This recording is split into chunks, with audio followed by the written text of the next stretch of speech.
Okay, going back into this because my phone just did something really fucked up. But, so I went from being the person that has the job, the person that's taking care of the kids, the person that's taking care of the house. I went from doing all of that, and I've had a friend call me crazy because I pretty much gave up my entire life on mainland just to come to Hawaii. But it was necessary for my soul's growth. And that's what a lot of people don't understand, is when you follow your soul's going to take you to places you've never thought of going before. I mean, yeah, I wanted to come to Hawaii just to see what it was like. I didn't realize I'd be living here. It's fantastic. But it's expensive as fuck. Like, on a week, $200 is the normal amount that I spend on groceries, and that's like 36 items. So it's not cheap whatsoever. But thanks to my survival skills, I've learned how to do what I can with what I make and survive. And I also use it to thrive. So you have to thrive more than anything. And I told my roommate this, we've already talked about it. And so, that's stupid. We'll talk here in a minute.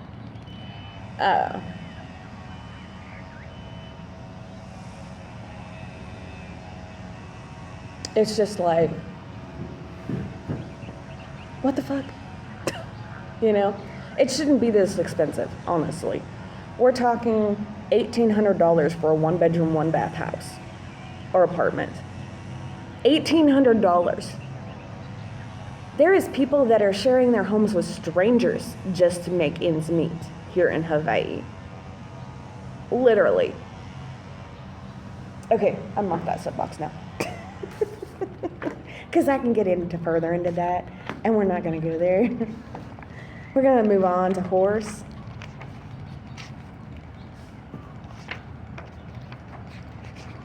I'm going to say horse is freedom, power, yeah. Okay.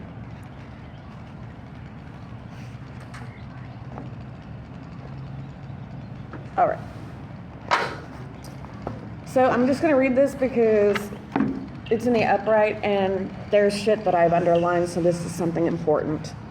Stealing horses is stealing power was a statement made frequently in historical Native American and a reference to the esteemed role which horse played in the native cultures. Horse is physical power and unearthly power. In shamanic practices throughout the world, horse enables shamans to fly through the air and reach heaven. Humanity made a great leap forward when horse was domesticated, a discovery akin to that of fire. Before horse, humans were earthbound, heavy-laden, and slow creatures indeed. Once humans climbed on horses' back, they were as free and as fleet as the wind. They could carry burdens for great distances with ease. Though their special relationship with horses, humans altered their self-concept beyond measure. Horse was the first animal medicine of civilization. Humanity owes an incalculable debt to horse and to the new medicine it brought.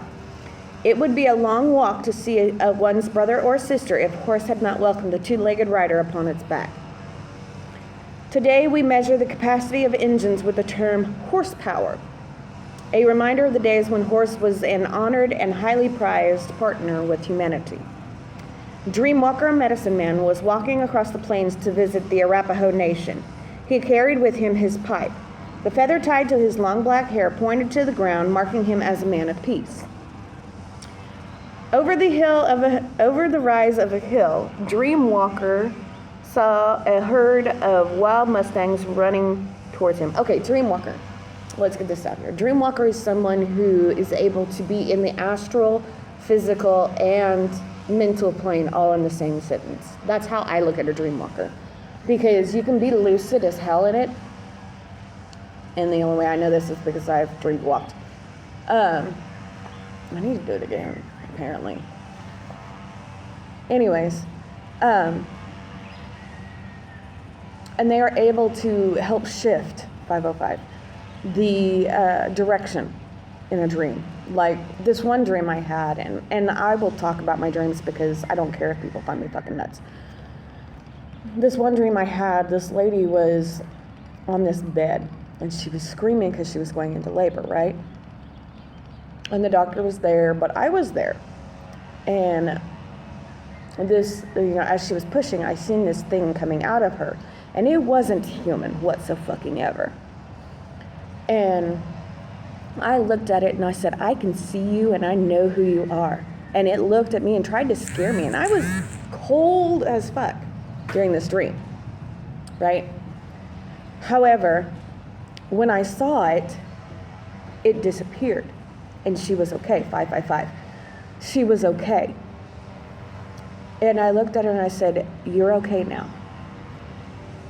And it was just a really awkward dream. And I've had really fucked up dreams that deal with a lot of hot flash. That means my patch is wearing out. It's day change. But I mean, they've been some weird ass fucking dreams that I have, dived into. But it's because I've lived in the astral. I've practically did. I've lived in the astral. I face my fears. I do everything I'm supposed to do because it's not easy it's not easy having abilities. Anybody who tells you that, it's really not. Because then you have to sit there and decipher it, and then like today, the Dreamwalker, it came true. So, get back to this. Black Stallion approached him and asked if he was seeking an answer to his journey. Black Stallion said, I am from the void where answer lives. Ride on my back and know the power of entering the darkness and finding the light. Dreamwalker thanked Black Stallion and agreed to visit him with his medicine was needed in the dream time. Dream time being sleep.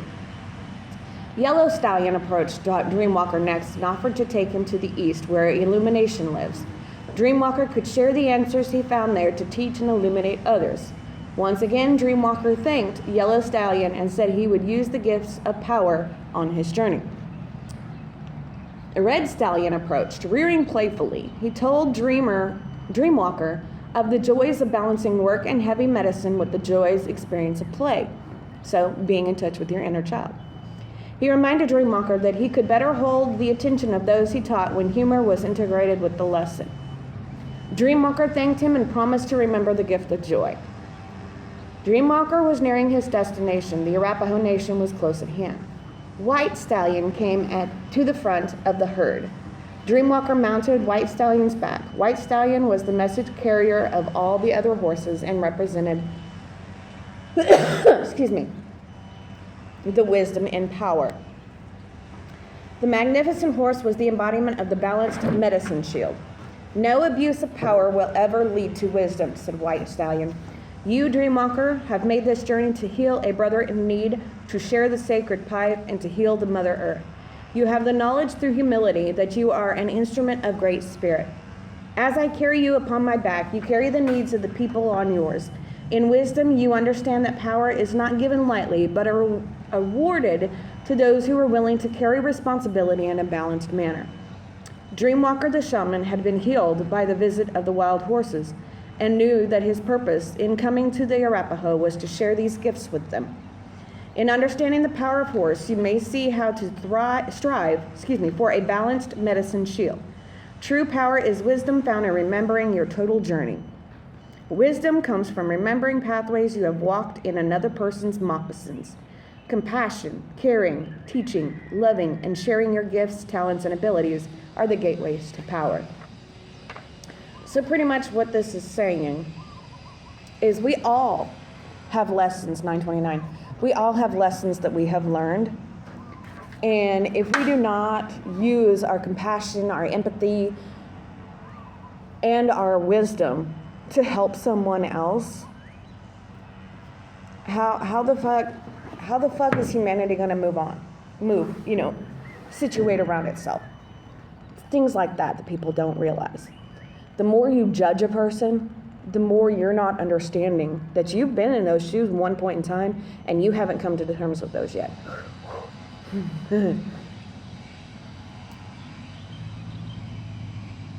Oh, that just took me on another thought that's not even, okay. So, understanding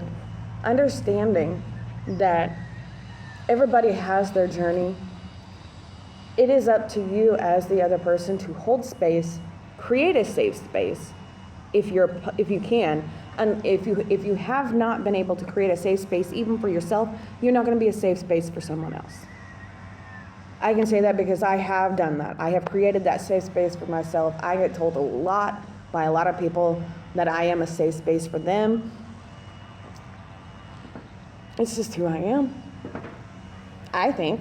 But, I still get uncomfortable with that knowledge, that people consider me a safe space, because there's times I don't feel like a safe space because I've got my own shit I'm dealing with.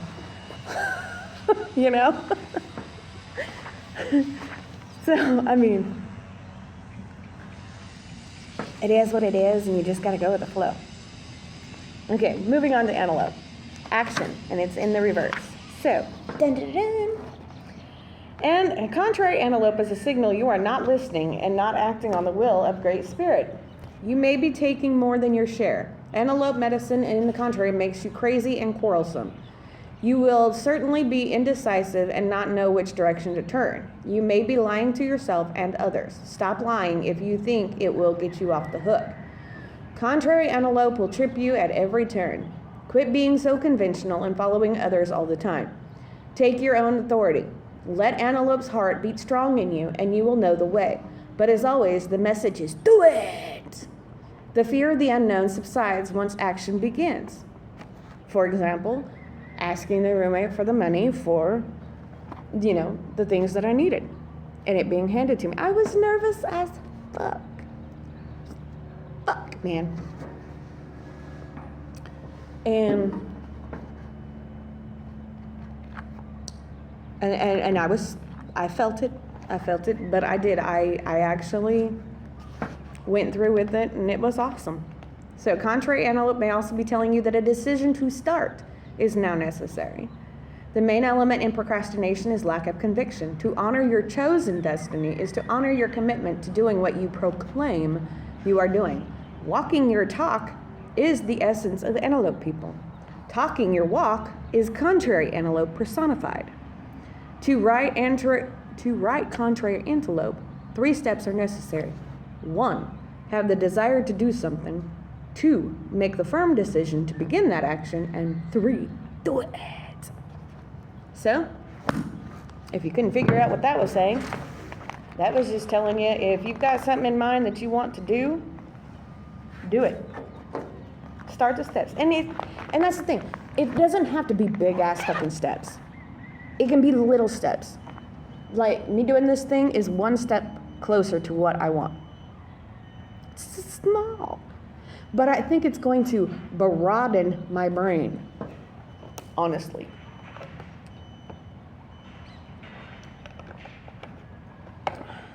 It has been extraordinary, this journey, and I'm so excited for whatever direction it goes next. I might not like it, but it is what it is, and that's the way it's going to go, right?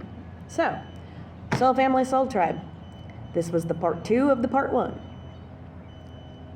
I'm not falling for that shit again. That's what fucked it up last time.